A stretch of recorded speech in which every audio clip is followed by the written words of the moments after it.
الحمد لله رب العالمين والعاقبة للمتقين ولا عدوان إلا على الظالمين وأشهد أن لا إله إلا الله وحده لا شريك له ولي الصالحين وأشهد أن محمدا عبده ورسوله وصفيه من خلقه وخليله سيد الأولين والآخرين اللهم صل عليه وعلى آله وصحبه ومن اتبعهم بإحسان إلى يوم الدين أما بعد. Mes chers frères et sœurs, aujourd'hui avec l'aide d'Allah Tabarak wa Ta'ala, on va parler de ce qui retarde, ce qui bloque nos mariages.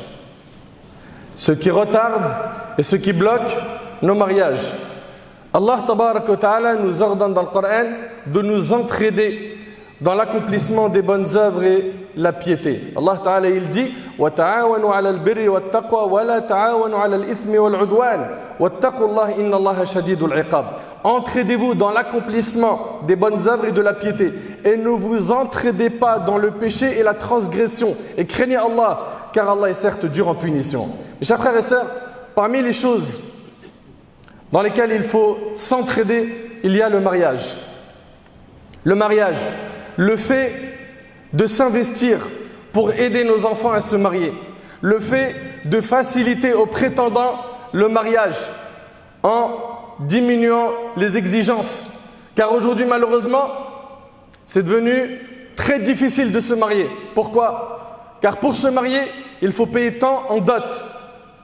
Sans compter la salle de mariage, sans compter le traiteur, sans compter les locations de voitures, sans compter les locations de robes. À la fin, on se retrouve avec un jeune mesquine qui sort de ses études, qui vient de décrocher un emploi et qui se retrouve à devoir dépenser des dizaines de milliers d'euros pour se marier. Et combien de jeunes, au vu de leur situation financière, n'ont pas pu justement faire aboutir ce projet de mariage? La porte a été fermée. Pourquoi? Parce qu'on a aujourd'hui des parents qui sont trop exigeants. Et à la fin, un grand nombre de jeunes, pour ne pas généraliser, sont tombés dans la fornication. Des enfants qui, leurs parents pensent qu'ils sont, machallah, super pieux, mais ils ont craqué à cause justement de ces parents qui n'ont fait qu'une seule chose, c'est mettre des bâtons dans les roues dans le projet du mariage. Ils ont été quoi? Une barrière contre le bien. Ahibati fillah, mes chers frères et sœurs, du haut de ce mimbar, je vous invite à faciliter le mariage, à revoir vos exigences à la baisse, à faciliter à nos petits frères, à nos petites sœurs, à nos enfants de se marier pour les préserver, pour les aider à accomplir cet acte qui est recommandé par le Coran et par la sunna du prophète alayhi salatu wassalam, le mariage. Soyons une clé pour le bien et une barrière contre le mal et pas l'inverse. Allah tabaraka wa ta'ala il nous dit وَمِنْ آيَاتِهِ أَنْ خَلَقَ لَكُم مِّنْ أَنفُسِكُمْ أَزْوَاجًا لِتَسْكُنُوا إِلَيْهَا وَجَعَلَ بَيْنَكُم مَّوَدَّةً وَرَحْمَةً إِنَّ فِي ذَلِكَ لَآيَاتٍ لِقَوْمٍ يَتَفَكَّرُونَ. Et parmi ces signes, parmi les signes d'Allah, il a créé de vous, pour vous, des épouses. Pourquoi? Écoutez bien, pour que vous viviez en tranquillité avec elles. Et il a mis entre vous de l'affection et de la bonté. Et il y a en cela des preuves pour des gens qui réfléchissent. Le mariage, c'est donc pour vivre en tranquillité. Le mariage apaise. Le mariage tranquillise les esprits. Le mariage permet à nos frères et sœurs de vivre dans le halal. De vivre dans le halal. Allah tabaraka wa ta'ala il nous dit وَأَنْكِحُوا الْأَيَامَ مِنْكُمْ وَالصَّالِحِينَ مِنْ عِبَادِكُمْ وَإِمَائِكُمْ إِنْ يَكُونُوا فُقَرَاءَ يُغْنِيهِمُ اللَّهُ مِنْ فَضْلِهِ وَاللَّهُ وَاسِعٌ عَلِيمٌ. Allah Azza wa Jalla nous dit mariez les célibataires d'entre vous et les gens de bien parmi vos joues, hommes et femmes, s'ils sont besogneux, s'ils sont dans le besoin, Allah les rendra riches par sa grâce, car la grâce d'Allah est immense et il est omniscient. Tiens, une question ici. Est-ce que cela signifie que celui qui se marie en étant pauvre, il devient riche après le mariage par le simple fait qu'il s'est marié? Ça, c'est pas ce qu'il y a à comprendre.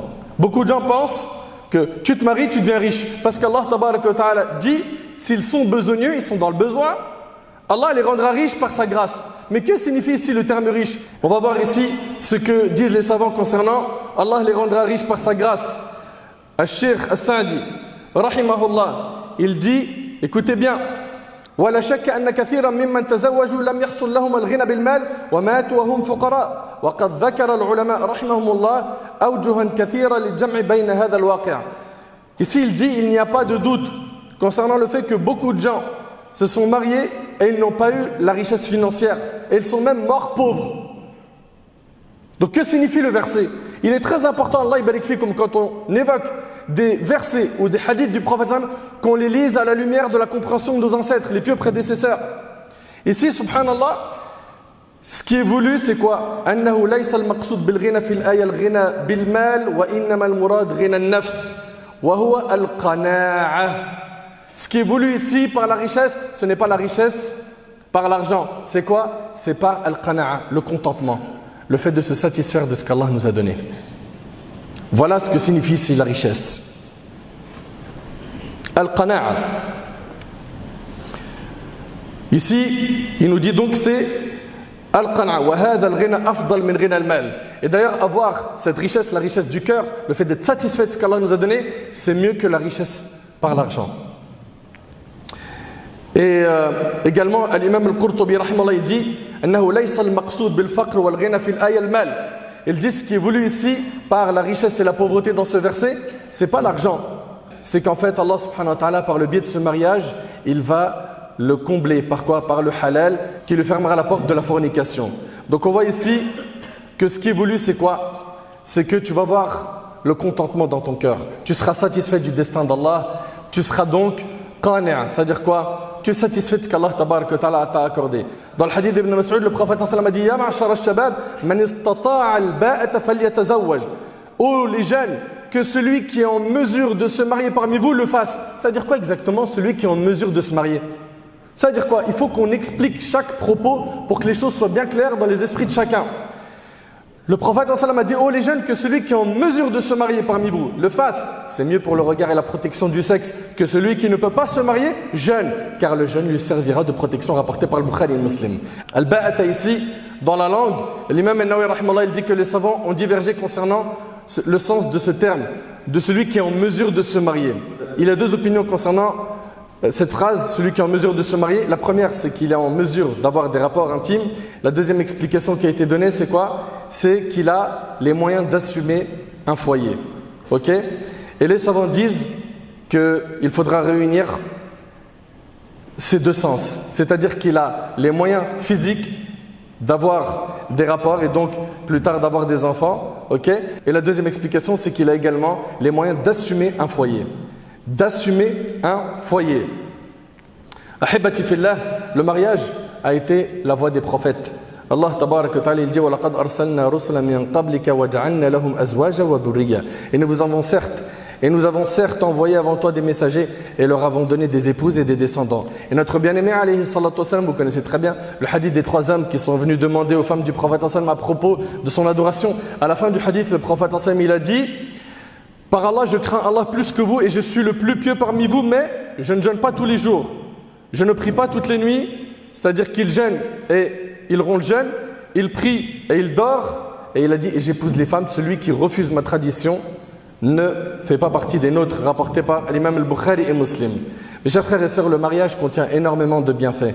Énormément de bienfaits. Et notre religion a incité au mariage. Mais aujourd'hui, il y a des choses qui bloquent le mariage. Et je vais évoquer avec vous 3 points. 3 points, pas 4, pas 5, 3 points, et j'aimerais qu'ils soient retenus, barakallahu fikum. Le premier point, c'est le fait que certains se détournent du mariage sous prétexte qu'ils n'ont pas terminé leurs études ou qu'ils n'ont pas encore décroché un emploi. Des frères et des sœurs qui disent: j'ai pas encore fini mon doctorat, j'ai pas encore fini mon bac plus 5, j'ai pas encore fini mes études, j'ai pas encore mon diplôme, j'ai pas encore mon emploi. Et donc ils vont retarder le mariage. Ils vont le retarder. Et le risque, c'est qu'ils tombent dans la fitna. Je vous rappelle qu'autour de nos enfants, à la fac, à l'école, c'est très difficile pour eux. Ils ont énormément d'efforts à faire pour tenir face aux tentations. Donc il ne faut pas se voiler la face. Ouvrez les yeux, regardez dans quel monde ils vivent, vos enfants. Et faites le nécessaire justement pour les encourager à se marier, pour les aider à atteindre la maturité qu'il faut pour se marier. Donc la première des choses, c'est qu'il y a beaucoup de jeunes aujourd'hui qui refusent le mariage sous prétexte qu'ils étudient. Rien ne t'empêche, toi qui n'es pas loin de finir tes études et qui as atteint une maturité, qui a le sens de la responsabilité, de te marier et de finir tes études, que tu sois homme ou femme. Et rien ne t'empêche cela. Donc ça, c'est le premier des points. C'est qu'ils refuse cette responsabilité, ils la retardent cette responsabilité, ils ne se voient pas être père, elles ne se voient pas être mère, ils veulent encore profiter de leur jeunesse et donc s'écarter de la voie du mariage et à la fin, ils s'exposent au risque de faire des péchés. Ça c'est donc la première des raisons.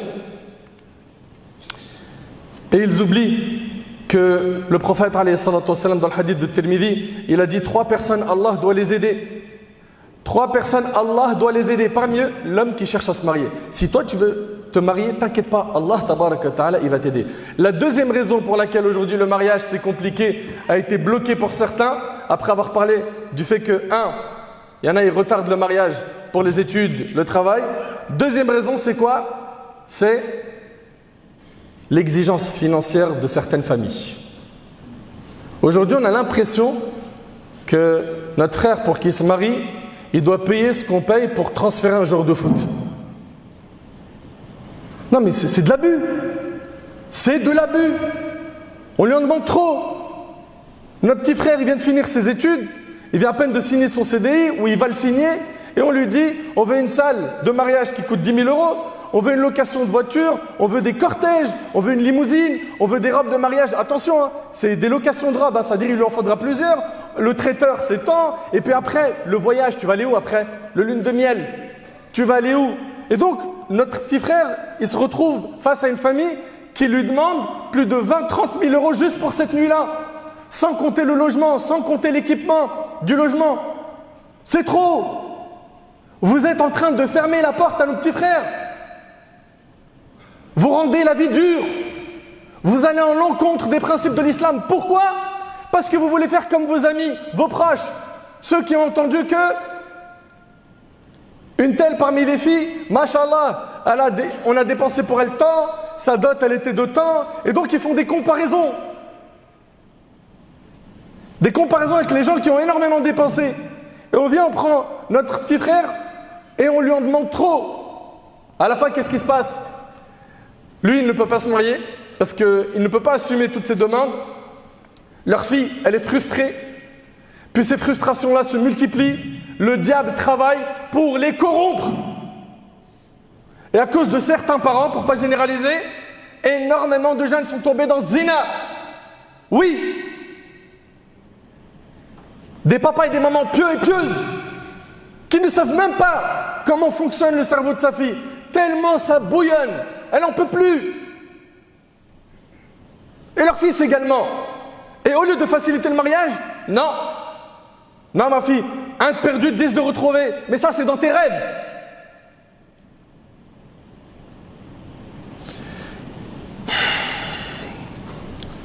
Concernant la dot, la religion nous en parle.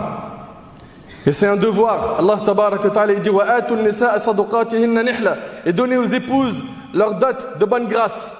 Mais la sunna, c'est de faciliter à notre frère la dot. La sunna, c'est de ne pas exagérer dans les demandes, surtout concernant la dot. On rapporte de Uqba ibn Amr radiyallahu anhu qui disait, le prophète sallallahu alayhi wa sallam avait dit, la meilleure des dots est la plus facile, rapporté par Abu Daoud. Et selon Anas, le prophète sallallahu alayhi wa sallam a dit, yassiru wa la tu'assiru. Ce hadith, vous le connaissez par cœur, mettez-le en pratique. Rendez les choses faciles et ne les rendez pas difficiles. Rendez les choses faciles et ne les rendez pas difficiles. Annoncez la bonne nouvelle et ne rebutez point les gens, rapporté par Bukhari et Muslim. Et selon Abdullah ibn Amr radiyallahu anhu an jami' as-sahaba, le prophète sallallahu alayhi wa sallam, il a dit, ceux qui sont miséricordieux, Allah sera miséricordieux envers eux. Soyez miséricordieux envers les habitants de la terre, celui qui est dans le ciel sera miséricordieux envers vous, rapporté par Abu Daoud. Mes chers frères, mes chères sœurs, n'exagérez pas dans les dots. Omar al-Khattab radiyallahu anhu a dit, n'exagérez pas dans le montant des dots.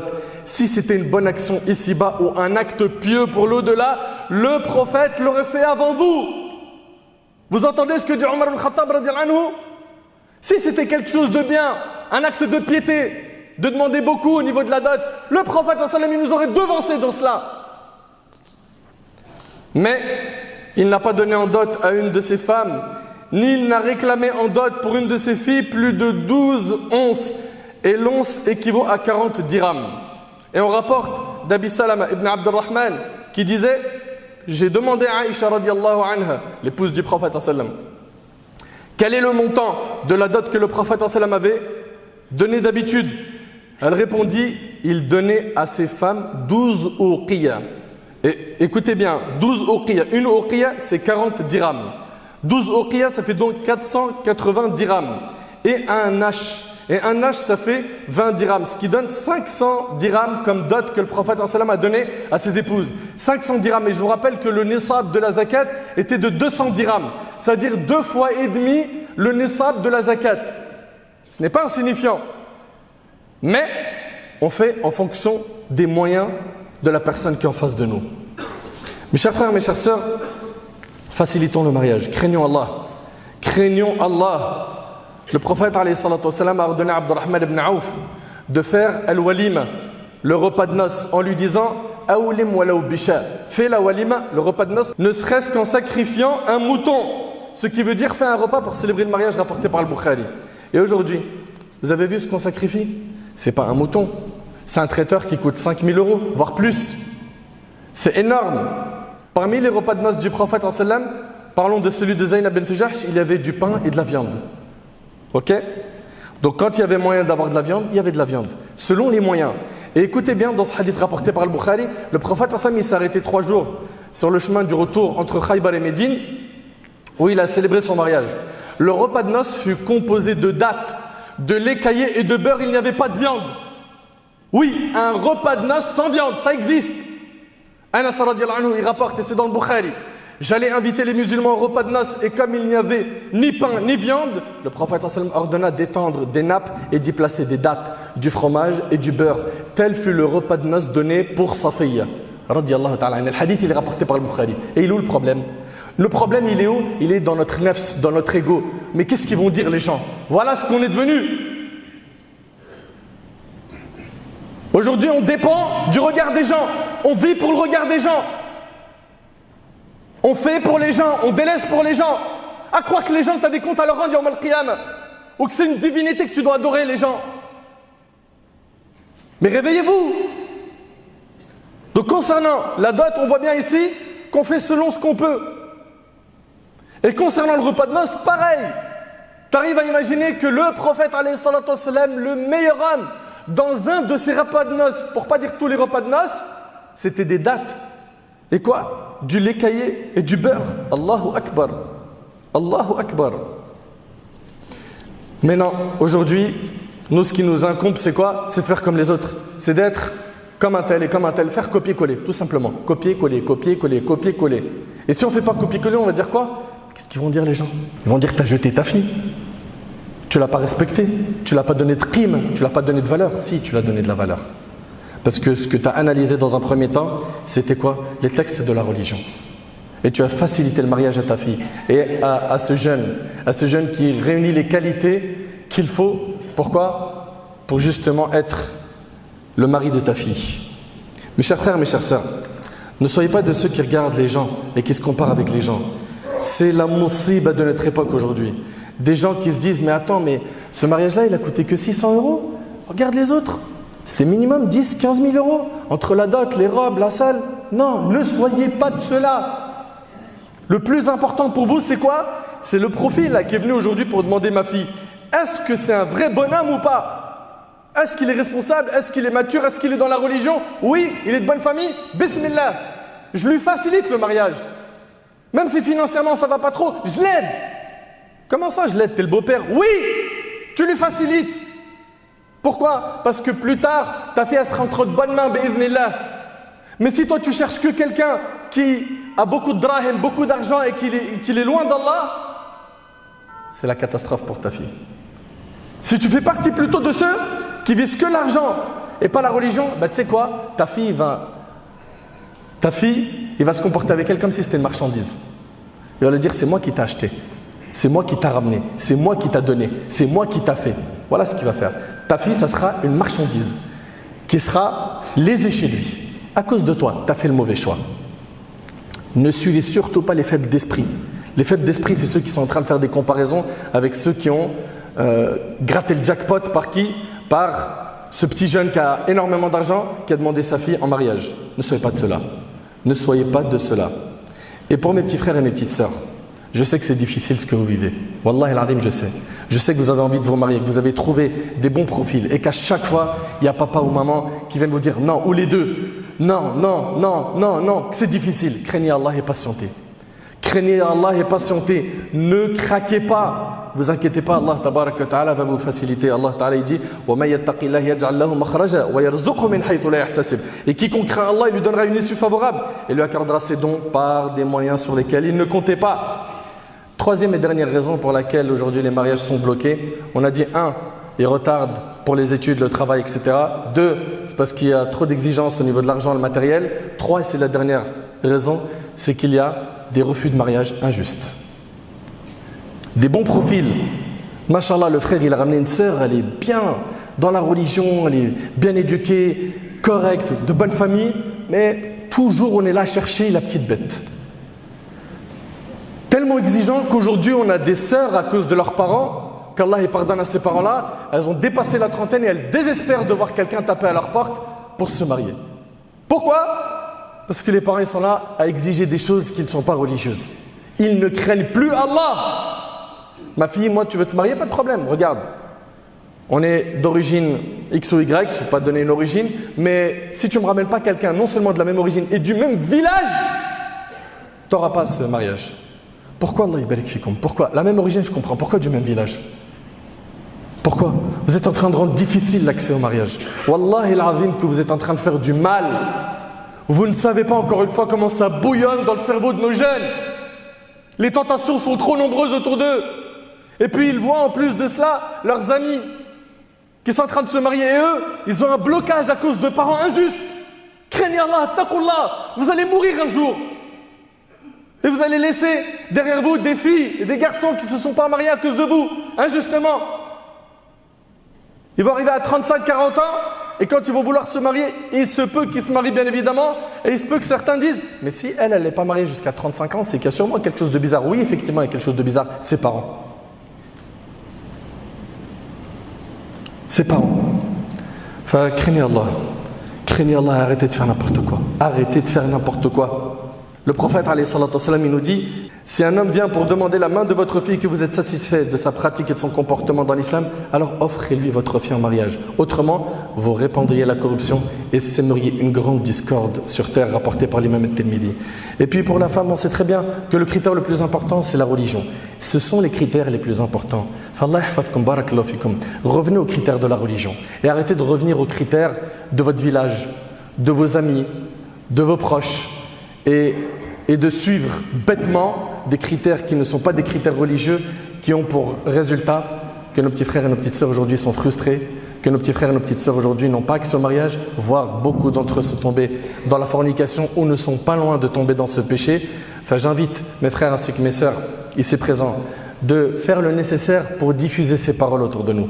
Diffuser ces paroles autour de vous. Il y a 3 choses que j'ai dit dans cette khutba et je vais les répéter. La première des choses qui bloquent les mariages, c'est quoi? C'est attends que je finis mes études, attends que je travaille. Deuxièmement, c'est les exigences au niveau des demandes. Elles sont trop nombreuses. Wallahi al-azim, elles sont trop nombreuses. Et 3, c'est les refus injustes. Les refus injustes. Non, pas lui. Pourquoi? Non, je le sens pas. Lui, non, je veux pas. Et des refus comme ça, à l'appel, injustement, tu auras des comptes à rendre Yawm al-Qiyamah, toi qui es père de famille. Normalement, tu devrais faire comme Omar radiyallahu anhu. Tu cherches pour ta fille quelqu'un de pieux. Omar, il n'est pas parti voir Othman ibn Affan pour lui proposer sa fille Hafsa. Qu'est-ce qui attend honte de le faire? Tu es meilleur que Omar? Tu as plus de valeur que Omar? Tu as de la pudeur plus que Omar? Normalement, c'est à vous de vous bouger pour chercher à vos filles des hommes pieux. Tu viens à la mosquée, tu commences à repérer un jeune, tu te rapproches de lui, tu te renseignes sur lui, etc. Et tu lui proposes ta fille. Il est où le mal? Et que vous en parlez aussi avec vos amis dans la mosquée. Un tel Hajj Foulan, il a un fils. Et tu te renseignes sur lui. Non, aujourd'hui on bloque et on propose rien. Et on s'étonne. Ma fille, regarde ce qu'elle est devenue. Mon fils, regarde ce qu'il est devenu. Mais regarde-toi dans la glace dans un premier temps. Toi, père injuste, toi, mère injuste. Principalement, c'est à cause de vous. Enfin, j'implore Allah subhanahu wa ta'ala de pardonner à tous ces parents qui ont fait cela et qui ont lésé leurs enfants et qui n'ont pas facilité l'accès au mariage à leurs enfants. J'implore Allah azza wa jal de les guider sur le droit chemin, J'implore Allah tabarak wa ta'ala de faciliter à notre jeunesse de se marier, de se préserver. Soyez patients, soyez forts, craignez Allah, ne craquez pas, vous les jeunes. Vous inquiétez pas, la délivrance est proche, bi'idhnillah. Sallallahu subhanahu wa ta'ala, yanfa'ani bima qultu wa yanfa'akum bima sami'tum.